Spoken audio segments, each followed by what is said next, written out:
Oi, gente, tudo bem com vocês? Meu nome é Denise e hoje vamos dar início à matéria de evolução. Então, hoje vamos começar a estudar evolução. O nosso planeta, ele foi e ainda é marcado por mudanças constantes, tanto no ambiente físico quanto com seres vivos. Se pegarmos para analisar a Era do Gelo, que foi um fato científico encerrado há cerca de 10 mil anos atrás, percebemos que existiram muitos animais diferentes dos atuais, como por exemplo o mamute. O mamute ele foi pertencente à mesma família dos elefantes.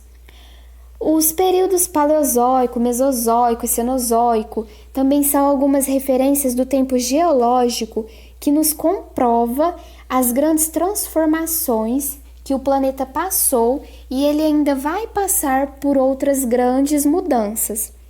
Durante muito tempo, o pensamento ocidental foi guiado pela visão de mundo de filósofos e uma de suas concepções era do geocentrismo, ou seja, no geocentrismo, a Terra era o centro do universo.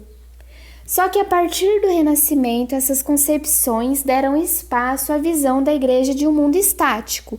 Segundo a Igreja, nada sofria transformação, tudo sempre permanecia o mesmo, não existia a ideia de evolução.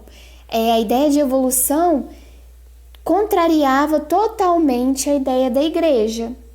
Ou seja, para a Igreja, os seres vivos não mudavam. Isso era denominado fixismo. Só que, a partir de certo tempo, os cientistas começaram a se opor a esses dogmas existentes, mostrando a possibilidade de mudança nos seres vivos ao longo do tempo. E essa ideia estabeleceu o conceito de evolução, que foi desenvolvido no século XIX pelo naturalista Lamarck e, posteriormente, por Darwin.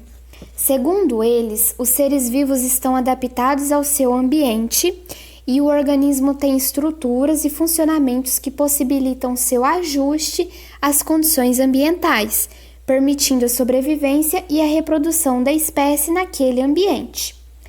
Na visão do fixismo, cada ser apresentou suas características atuais, elas não sofreram mudanças ao longo do tempo e, por isso, o fixismo também é denominado criacionismo. Ou seja, os seres vivos, segundo os cientistas, eles sempre sofriam transformações para que eles pudessem sobreviver no ambiente atual. Eles tinham que se adequar ao ambiente atual, mas, segundo o fixismo, os seres vivos não sofriam essas transformações, eles não precisavam se adequar ao ambiente atual. Então, na visão fixista, os seres vivos não sofrem modificações ao longo do tempo. No entanto, a partir do século XVIII, muitos cientistas acumularam evidências de que o planeta sofre grandes modificações e também de que os seres vivos modificam-se ao longo do tempo. Essas modificações ocorridas nesse processo relacionam-se à adaptação dos seres vivos ao ambiente. E daí surgiu a ideia de coevolução. A coevolução era um processo em que diferentes formas de vida passam por mudanças evolutivas, de modo simultâneo e interdependente. O conceito de evolução também implica que as espécies não surgiram todas ao mesmo tempo. Houve um aumento crescente do número de famílias e de grupos taxonômicos acima de famílias. Isso significa que houve aumento também da diversidade, e não que os seres vivos são estáveis, como propõe o fixismo.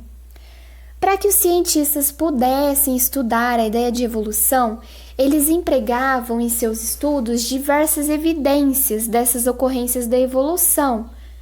Essas evidências eram fósseis, estudos comparativos de anatomia, embriologia, de bioquímica, estruturas vestigiais e distribuição geográfica. Para Lamarck, os seres vivos tendem sempre a um aumento de complexidade, ou seja, Eles passam de formas mais simples para mais complexas. O ambiente gera neles próprios a necessidade de adaptação dos seres vivos, o que desencadeia um esforço de adaptação, ou seja, o animal utiliza mais intensamente algumas partes do corpo do que outras. As partes mais utilizadas desenvolvem-se mais e as menos empregadas reduzem-se. Isso consiste na lei do uso e desuso. Segundo Lamarck, as diversas partes nos animais geram pangenes, que são partículas que se dirigem para as gônadas, levando informações das mudanças no próprio organismo. Assim, essas mudanças ocorridas durante a vida de um animal poderiam ser transmitidas aos seus descendentes.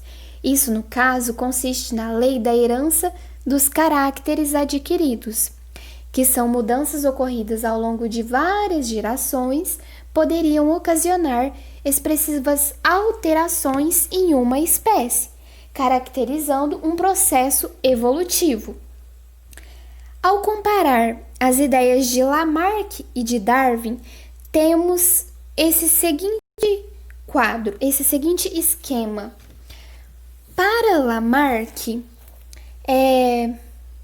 o ambiente gera necessidade de adaptação e desencadeia um esforço no indivíduo, pelo qual a espécie modifica-se e torna-se adaptada ao meio em que ela está inserida.